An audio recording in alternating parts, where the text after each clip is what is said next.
सभापति जी, हमें गर्व है कि भारत आज दुनिया का सबसे बड़ा लोकतंत्र है, क्योंकि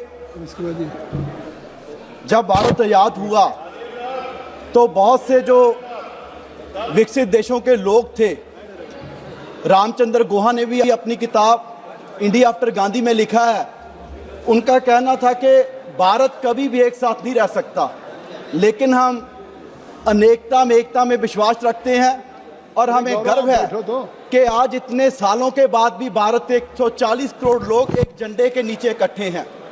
लेकिन सभापति जी, विश्वास देश के लोगों का ऐसे नहीं बना, इससे बनने के लिए सालों लग गए और वो विश्वास इलेक्टोरल सिस्टम पर है, इसीलिए विश्वास बना।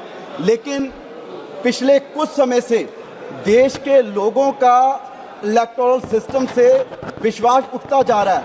आज सवाल सिर्फ एसआईआर पे नहीं है, आज देश के लोगों के मनों में कितने सवाल है।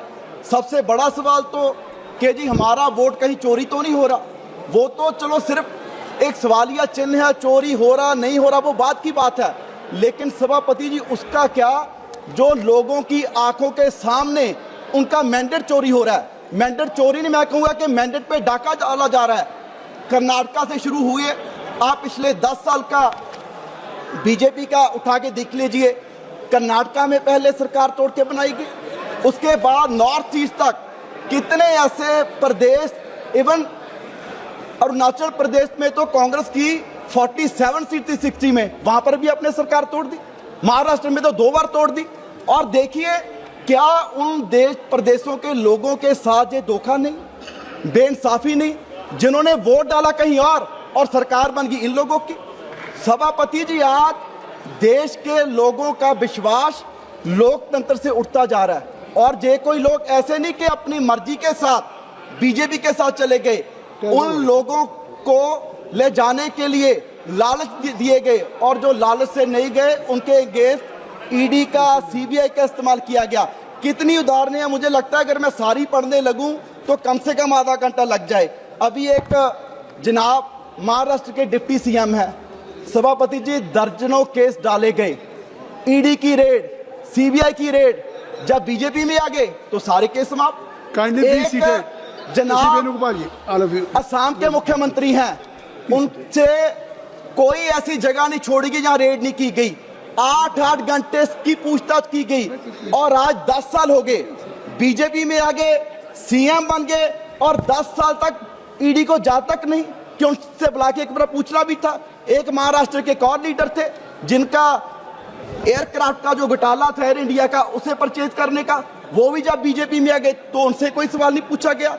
सो आज सबसे बड़ा सवाल देश के लोगों का यही है कि जो हम मैंडेट भी प्रदेश में दे रहे हैं वो मैंडेट भी इनकी तरफ जा रहा है। सो सभापति जी, आज ये सवाल नहीं कि इलेक्शन से हम अपनी सरकारें चुनते हैं, इलेक्शन तो पाकिस्तान में भी हो रहा है, इलेक्शन तो नेपाल में भी हो रहा है, लेकिन वहां पर जो सिस्टम बन गया वो इसलिए बना क्योंकि वहां के देश के लोगों का, वहां के जो इंस्टीट्यूशंस हैं उनमें से भरोसा उठ गया।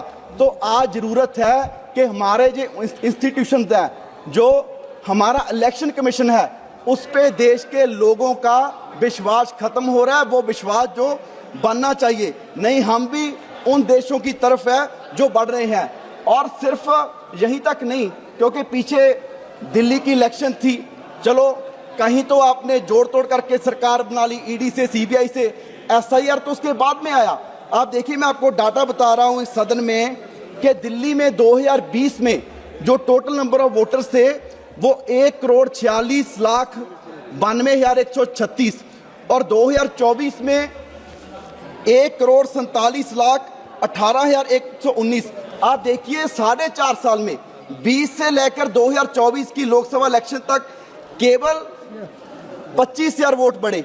और आप देखिए कि उसके मात्र 6 महीने में तकरीबन 8 लाख वोट दिल्ली में बढ़ गए। सर 6 महीने में 8 लाख से 2 मिनट, 6 महीने में 8 लाख और 4.5 साल में 25,000। और सर दिल्ली में कम से कम 40 ऐसी विधानसभा की सीट थी जहां जो मार्जिन है, जितने वोट नई दिल्ली में बनाए गए उससे कम मार्जिन से आम आदमी पार्टी हारी। सर नई दिल्ली में वोट सिर्फ बढ़ाए नहीं, नई दिल्ली में 40,000 वोट काटे गए, जहां सिर्फ हम 4,000 वोट से आ रहे हैं। और उसके बाद सर अभी निशिकांत दुबे जी, एक मिनट सर, बिहार की बात कर रहे थे, मैं SIR पे आ रहा हूं सर। बिहार में 65 लाख वोट काटे गए, उन्होंने ठीक है 5-7 सीट गिना दी के जी, वहां पर JDU जीत गई, वहां पर कांग्रेस जीत गई, लेकिन सर 150 से ऊपर सीट है। यहां पर जो जीत हार का मार्जिन है, जितने वोट वहां विधानसभा से काटे गए उससे कम का मार्जिन है। सो सर मेरा यही कंक्लूड करिए, बेनती है सरकार से कि देश, जो मैंने पहले कहा कि इतने सालों से लोगों का विश्वास बना है, वो विश्वास डेमोक्रेसी में खत्म मत कीजिए।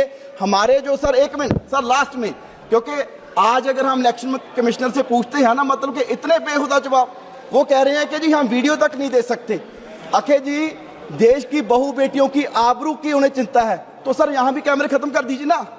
एक बिल ले आइए कि कहीं कैमरा लगेगा नहीं। आज कहीं कैमरा, कहीं दुकान पे, मुकान पे कहीं नहीं लगा, यहां भी लगा है। ये कैसा जवाब है? और दूसरा हम कि जी मशीन रीडेबल हम डाटा नहीं दे सकते। आज इस युग में जब हम यहां से कोई ट्रांजैक्शन कर सकते हैं, टिकट बुक कर सकते हैं, क्या इलेक्शन कमीशन ऑफ इंडिया कोई ऐसी ऐप नहीं डेवलप कर सकता कि किसका वोट काटा जा रहा है, किसका बन रहा है, अपनी वो वोटर ID डाल के चेक कर सके? तो सर सिर्फ और सिर्फ आज जो देश में चल रहा है सर, इससे जो आने, सर लास्ट सर कंक्लूड कर रहा हूं डॉक्टर MP सर, कंक्लूड कर रहा हूं, 30 सेकंड सर। मेरे सरकार से ये विनती है कि आज जो हम कर रहे हैं, कल को ना आप रहेंगे ना हम रहेंगे, लेकिन इतिहास में याद रखा जाएगा कि जो आज बीजेपी की सरकार देश के लोकतंत्र को नुकसान पहुंचाने के लिए कर रही है, अभी भी मौका है कि हम संभले और इस देश जैसे मजबूती से चल रहा है इसे चलने दें। Doctor MP Yes, sir. Samdani ji, Thank you, sir, for permitting me to take